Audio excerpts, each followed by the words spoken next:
And we are back with the third segment of the GSMC Basketball Podcast presented by the GSMC Sports Network. And in this third segment, we are going to be listing the players that have the most to prove on each and every single one of the NBA teams that are currently available now. And I say currently because there might be some more NBA teams coming around. There's an expansion being talked about, so we don't know. Maybe there's going to be a new franchise in the NBA soon, maybe a new division, who knows. But aside from that, we left off with the Detroit Pistons, I believe, and I said that the Detroit Pistons, they needed to work on absolutely everyone. And so I'm not really going to talk about the Pistons. If you guys are interested in what I had to say about the Pistons, you can watch the previous episode on the YouTube channel, or you can listen to the previous podcast where I talk about it in the final segment. So since we left off with Detroit, we're moving on to Golden State now. And the player with the most to prove on Golden State is one and only Jonathan Kuminga. Now, Jonathan Kuminga, he already proved Steve Kerr wrong for benching him and not playing him a lot in these several games. And in the games where he started to play and Steve Kerr actually gave him legitimate minutes, he was able to capitalize on those minutes and actually impact the Warriors in a very positive way. Now he has to follow through with that this season as well. Given that Klay Thompson is no longer an option on the Golden State Warriors, that leaves Jonathan Kuminga as the most likely second option for the team. Now he has to deliver on what he said, and now he has to deliver on his stance on being a top option for the team. And he's shown several flashes of being a number 2 option and being a star on the Golden State Warriors. He was the number 7 pick in 2021 and has only averaged 21 minutes across 211 career games played, and that's 74 starts. So out of the 211 games that he played, he was only starting in 74 of them. So now he has to sort of grow into that role as a starter. His explosive athleticism jumps off the screen, and his hints of self-creation really let the imagination run wild. He can create a shot for himself very effectively. And it wouldn't normally be too worrisome for a 21-year-old to actually step up at this point in their career, yet it matters only for a few reasons. The Golden States, they hope that they can sort of, maximize that potential that Jonathan Kuminga has right now for the season, because Steph Curry really, really needs a co-star. And he already has the pick and roll buddy with Draymond Green, but Draymond Green isn't much of an offensive talent, or not as much of an offensive talent as he used to be. Therefore, he needs more offense and they need more scoring. I understand defense is incredibly valuable. It's half the game, but you also have to put the ball in the basket. And the Warriors, they aren't currently really prepared to give Jonathan Kuminga that max contract. This could be the year that ultimately propels them into finally doing so and solidifying him as a second option for the Golden State Warriors. So, that's all I have to say. Let me know in the comments if you think there's someone else on the Warriors that has a lot more to prove. Now, the next team is the Houston Rockets, and the player that has the most to prove there is Jalen Green. Now, Jalen Green, he had a ridiculous stretch during the second half of the season where he averaged 30 points on 50, 45, and 74% shooting, along with 6 rebounds and 4 assists during the 11-game winning streak that they had and he was even named the Western Conference Player of the Week in that week. He absolutely balled out of his mind.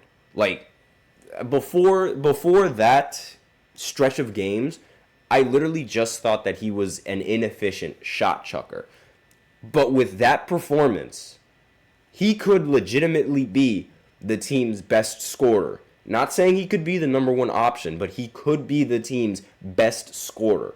And now this season, he has to capitalize on that 30 points per game production and do it again. This time for the entirety of the season and not have to worry about all the inconsistencies that come along with it. He needs to be a lot more consistent. And that final stretch, a lot of people are going to hold that to him, that final stretch of games.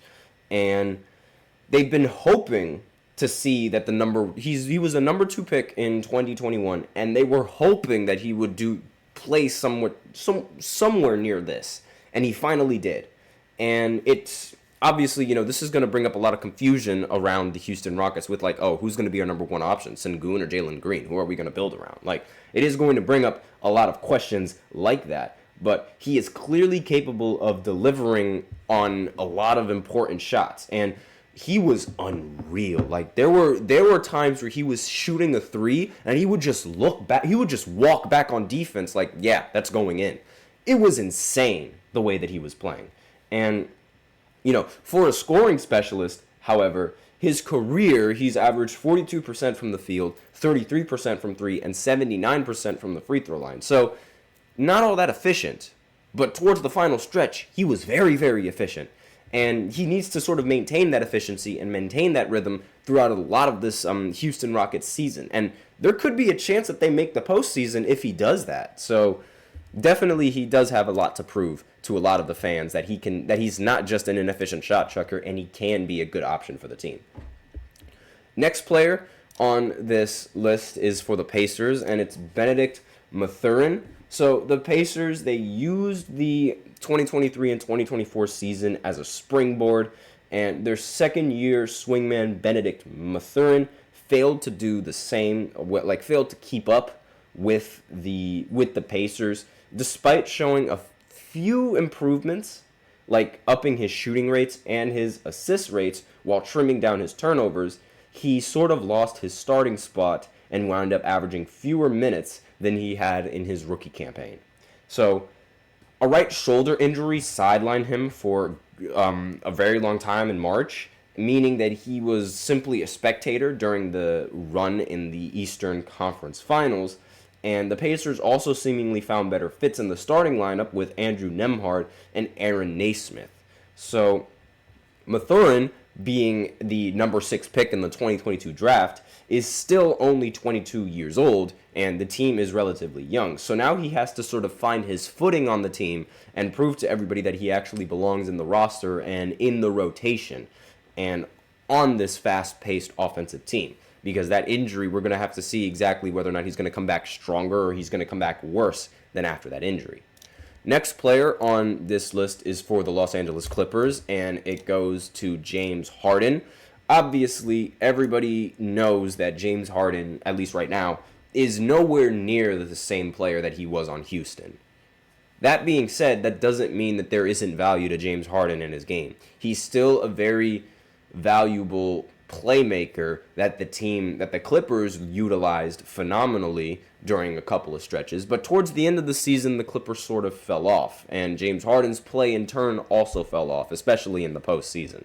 And in my opinion, James Harden, he's always, on every team that he's been on, he's always had the most to prove, because in every single season I feel like he has to prove that he can actually legitimately play in the postseason. It's just every single season in the postseason, there is always that one game or that one series or that one stretch of play where he just sells and he just loses the series for his team. It happens every single season. He is one of the worst playoff performers that the NBA has. It happens all the time, and he needs to prove that he can finally take that final step and legitimately make it to the finals.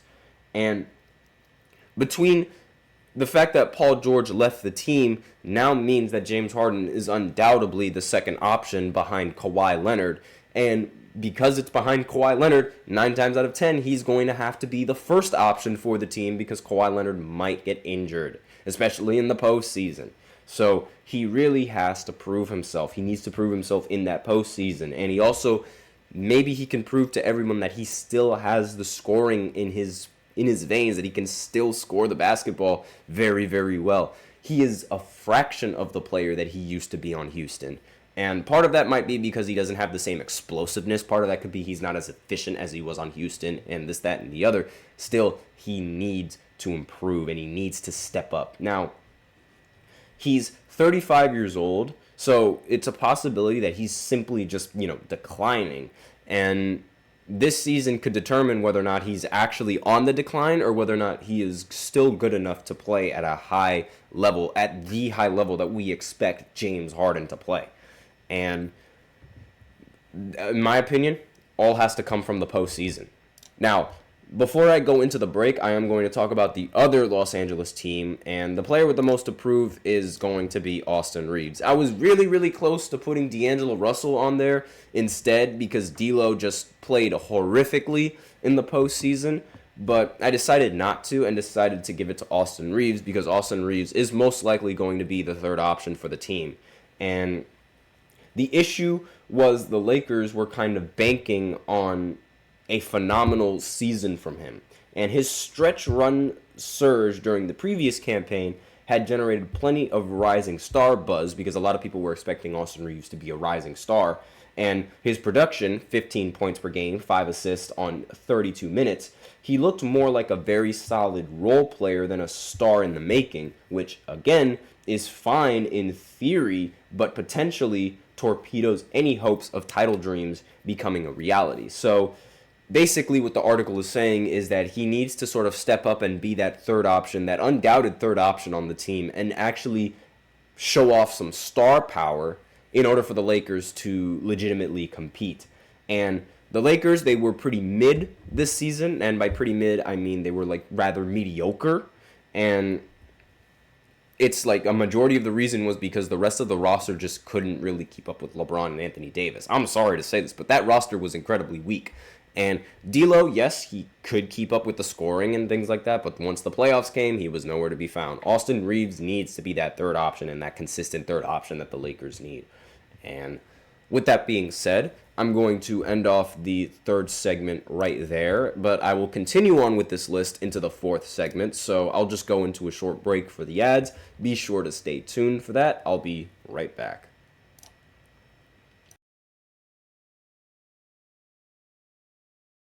For the best and latest podcasts available anywhere, go to the podcast app on your cell phone and type in GSMC to access free content-rich podcasts on health and wellness, book reviews, sports, entertainment, relationships, social media, movies, technology, finance, and even weird news. Subscribe and download the GSMC Podcast Network's family of shows, available everywhere podcasts are found.